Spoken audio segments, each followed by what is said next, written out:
تو میرے پیارے اگر چاہتے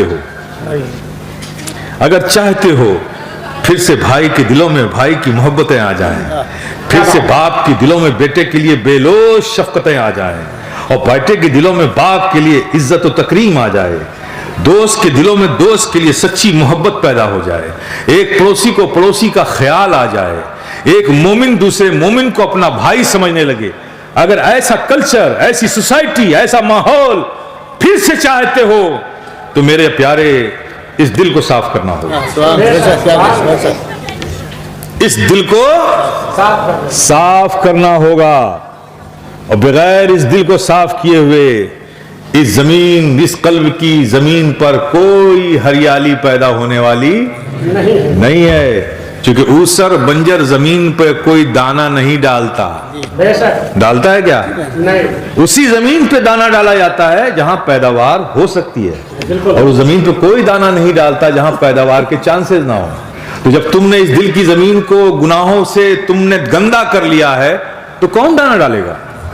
لیکن اگر تم نے اس دل کی زمین کو صاف کر لیا تو میرے پیارے پھر فکر کرنے کی ضرورت نہیں ہے، پھر فکر کرنے کی ضرورت نہیں ہے۔ دیکھنا کبھی رحمت کا بادل بغداد سے اٹھے گا اور اس کی بوندیں تمہارے دلوں پہ پڑیں گی، تمہارے دل کی کھیتی لہلہا اٹھے گی، کبھی یہ بوندیں اجمیر سے آ جائیں گی، کبھی یہ بوندیں محبوب الہی کی چوکھٹ سے آ جائیں گی، کبھی نصیر الدین روشن چراغ کے آستانے سے آ جائیں گی، کہیں داتا گنج بخش لاہوری حجویری کی بارگاہ سے آ جائے گی، کبھی مخدوم سنہ کی چوکھٹ سے آ جائے گی۔ پھر تمہیں سوچنے کی ضرورت نہیں ہے، تمہیں تو صرف اس زمین کو صاف کرنا، صاف کرو گے دیکھو پھر کیسے محبت کی کھیتی لہلہاتی ہے، انسانیت کی کھیتی چمک اٹھتی ہے تمہارے قلبوں کے اندر۔ تمہارا کام ہے کہ تم اپنے دل کو صاف کرو۔ اب دل کو کیسے صاف کریں بھائی؟ دل کو صاف کرو، حضرت اتنی دیر سے بول رہے ہیں، صاف کیسے کریں؟ دو چیزیں ہیں میرے پیارے، خانقاہی آدمی ہوں نا، نسخہ دے کے جاؤں گا، اندھیرے میں نہیں چھوڑ کے جاؤں گا، ادھوری بات نہیں کرتا میں، آپ سمجھ گئے نا؟ اور میں کوئی ایسی بات بھی نہیں کرتا جس پہ آپ نعرہ لگائیں۔ میری تقریر کی کامیابی یہ ہے کہ آپ کچھ سمجھ جائیں۔ میں نے اپنی تقریر کا معیار کبھی یہ نہیں بنایا کہ لوگ خوب نعرے لگائیں، حالانکہ وہ مجھے آتا ہے۔ ابھی 2 منٹ میں نعرے لگوانا شروع کر دوں گا، چمکی حیدر کی تلوار آپ نعرہ لگانے لگو گے۔ لیکن میرے پیارے ہمیں سمجھنا ہوگا کہ ہمارا فائدہ کس میں ہے، ہمارا نقصان کس میں ہے۔ یہ دل پاک و صاف ہوگا تو سب کچھ ہوگا میرے پیارے، اور یہ 2 چیزیں سے خالی پرہیز کر لو، 2 چیزوں کو، ایک ہے حسد اور ایک ہے لالچ۔ کیا ہے؟ حسد کو بنگلہ میں کی بولتے شے؟ ہنسا۔